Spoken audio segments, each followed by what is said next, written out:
Bonjour, je suis Juliette Cerceau, je suis coach de vie et coach parental. Je suis ravie de vous accueillir sur la boîte à outils des parents. C'est le podcast dédié aux parents qui vous donne des outils concrets applicables facilement et immédiatement pour vivre une parentalité plus épanouie. Aujourd'hui, je vais vous parler de la tyrannie des 2 ans. Alors on l'appelle aussi les terrible two, la période du non, celle de l'affirmation de soi, la phase d'opposition. Bref, vous l'aurez compris, quel que soit le nom que l'on donne à cette période, c'est une période difficile à vivre. Alors déjà, qu'est-ce que c'est ? C'est une période pendant laquelle l'enfant s'oppose. Il s'oppose vivement et sur à peu près tout. En tout cas, sur des sujets aussi primordiaux que la couleur du body que vous voulez lui mettre. Cette phase arrive entre l'âge de 1 an et 3 ans et dure plus ou moins longtemps selon les enfants. C'est ainsi que votre enfant tient absolument à mettre ses jolies sandales, alors que vu les trompes d'eau qui tombent dehors, vous lui proposiez plutôt les bottes. Sachez que c'est une phase qui est primordiale pour le développement de votre enfant. C'est comme l'acquisition de la permanence de l'objet. Vous savez, quand votre enfant, bébé, autour de 9 mois, fait tomber un objet par terre et vous le ramassez. Là, il acquiert la permanence de l'objet, c'est-à-dire que s'il ne voit pas l'objet ou la personne, cet objet ou cette personne continue d'exister. Une façon plus sympa de passer cette phase et sûrement beaucoup moins traumatisante pour votre dos est de jouer au cacher-coucou. On cache son visage ou juste ses yeux avec ses mains ou une serviette ou n'importe quoi d'autre et on fait coucou. Rire garanti de l'enfant. Bon, je referme la parenthèse. Cette phase d'opposition, quand elle arrive, vous pouvez vous dire que votre enfant va bien. Ça vous aidera peut-être à la traverser de façon un peu plus zen. C'est une phase primordiale, car avant cette période d'opposition, l'enfant, le bébé, ne sait pas qu'il est une personne différente de sa personne de référence. La personne de référence, c'est en général la mère, ça peut être aussi le père, mais si l'enfant ne vit ni avec l'un ni avec l'autre, c'est cette autre personne. Pour lui, avant cette phase d'opposition, il ne fait qu'un avec sa personne de référence. Tout ce que veut sa personne de référence, il le veut aussi. Il n'a pas de volonté propre. Ce qui est très pratique pour les parents, n'est-ce pas ? Or, avant cette période d'opposition ou en même temps, l'enfant acquiert beaucoup d'autonomie. Il se déplace. Il arrive à faire de plus en plus de choses avec ses mains, comme manger tout seul par exemple. Il apprend la propreté, il s'habille tout seul, ou en tout cas il veut faire tout ça. Donc il se dit qu'il peut décider un peu tout seul aussi. Donc il s'oppose à ce que l'on veut nous, parents.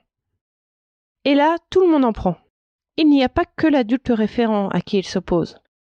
En réalité, il s'oppose à tous et en particulier à tous ceux qui le laissent s'opposer. Par l'opposition, il va créer sa propre personnalité, il va s'affirmer. C'est donc primordial pour l'enfant. Le comportement que va avoir l'enfant, c'est qu'il va dire souvent non. Il va peut-être commencer à faire des colères, à défaut de ne pouvoir exprimer son opposition autrement. Il va vouloir vous commander, il va vouloir décider. Par exemple, vous lui mettez une assiette remplie de son plat préféré et il va vous dire « j'aime pas ». Je veux pas manger, ou autre chose du genre. Vous allez vouloir lui mettre des bottes parce qu'il pleut et il va vouloir mettre des sandales.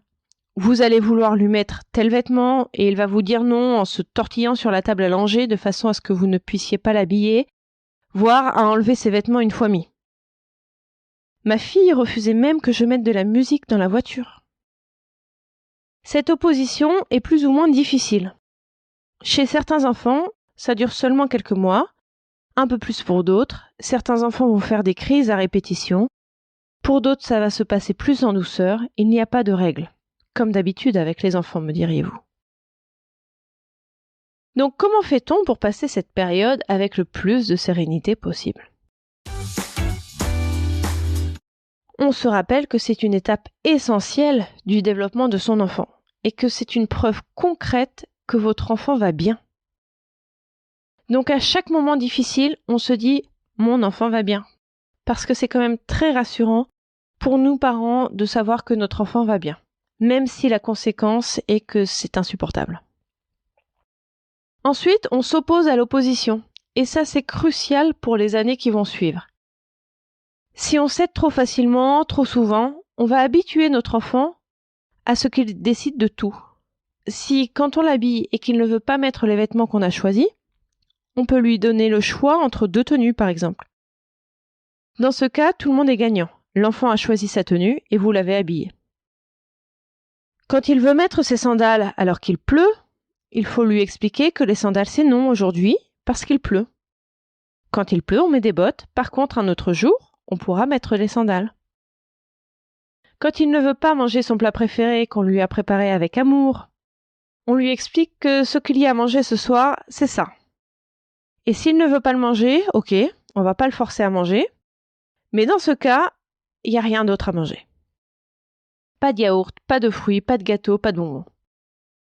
Je fais une nouvelle parenthèse sur le fait que ça ne pose pas de problème si l'enfant ne mange pas car il n'a pas faim ou pas envie. Au contraire, si on les force, déjà c'est super désagréable, et en plus on dérègle leur appétit. On peut créer des troubles alimentaires par la suite. L'enfant a le droit de ne pas avoir faim et de sauter un repas, comme ça nous arrive à nous aussi. Bon, fin de la parenthèse. Ensuite, vous lui expliquez pourquoi vous lui imposez quelque chose, à chaque fois. Quand il n'y a pas de situation d'urgence, bien sûr, sinon vous lui expliquez après. L'enfant est capable de comprendre que quand il pleut, s'il met ses sandales, il va avoir les pieds mouillés et froids. Il faut rester constant dans les instructions. Il ne faut pas un jour dans tel cas, c'est non, et un autre jour dans le même cas, parce que vous êtes fatigué, vous êtes pressé, vous êtes malade, ou vous avez juste envie de le déposer à la crèche ou chez la nounou le plus vite possible, eh ben c'est oui. Ça, c'est à proscrire complètement. Il n'y a rien de mieux pour créer une insécurité chez l'enfant et le perdre dans vos raisonnements. Une autre chose à proscrire est la différence d'avis entre plusieurs adultes. On va prendre l'exemple de 2 parents pour l'explication. L'un dit non, l'autre dit oui. Ça, même chose que l'inconstance de nos décisions, ça perd l'enfant et crée un sentiment d'insécurité. Les règles ne sont pas les mêmes selon que c'est une personne différente qui les applique. Non. Si l'un a dit non, même si l'autre aurait dit oui, ça reste non. Ensuite, on peut discuter entre les 2 parents pour s'aligner avant la prochaine demande du même genre. Mais devant l'enfant, on applique la même décision. Il y a aussi le cas où on a dit non, mais devant l'insistance de l'enfant, on se rend compte que sa demande est vraiment importante pour lui et que finalement, on aurait dû dire oui. Alors là, c'est pas génial parce qu'on se contredit soi-même en l'espace de quelques minutes et suite à l'insistance de l'enfant. D'un côté, si on cède, on va montrer à l'enfant que c'est en insistant qu'il arrive à obtenir ce qu'il veut. Et l'insistance est graduelle, donc ça peut finir en vraie crise et on lui dit « Ok, mange un yaourt ». Mais de l'autre, on se dit que finalement, l'enfant peut bien manger un yaourt après tout. Ce n'est qu'un yaourt, si ça lui fait tant plaisir qu'il le mange son yaourt. Donc dans ce cas-là, on peut céder, mais on lui explique pourquoi. On lui dit « Tu sais finalement, je me dis que ce n'est pas une si mauvaise idée. Tu pourrais faire ça parce que je trouve que patati patata. » Mais ça, c'est un vrai problème. Il faut choisir ses batailles et s'y tenir. Donc c'est une période pendant laquelle on va relâcher notre niveau d'exigence en général. Et dès que c'est possible, vous lui laissez le choix, vous le laissez décider. Par exemple, quand vous jouez avec votre enfant et qu'il vous commande, en vous disant de prendre la petite voiture verte et pas la bleue, vous pouvez vous exécuter en lui rappelant que là, c'est un jeu, donc oui, c'est l'enfant qui décide. Et inversement, quand vous lui imposez quelque chose, vous lui dites « là, c'est moi qui décide ». Il y a des situations dans lesquelles tu décides et d'autres dans lesquelles c'est moi qui décide. Et là, c'est moi qui décide. Si on cède à toutes ces demandes, si on ne s'oppose pas à l'opposition, on risque d'avoir un enfant qui a l'habitude de décider de tout. Et ça, c'est très délétère, parce qu'à 2 ans, l'enfant a des demandes qui sont relativement raisonnables. Mais quand il grandit, ces demandes vont être de plus en plus déjantées et donc difficiles à contenter. En s'opposant à l'enfant qui s'oppose, on va au contraire lui apprendre à respecter les autres. Et vous en premier. Qu'il y a des règles en société et c'est le meilleur tremplin dans la vie.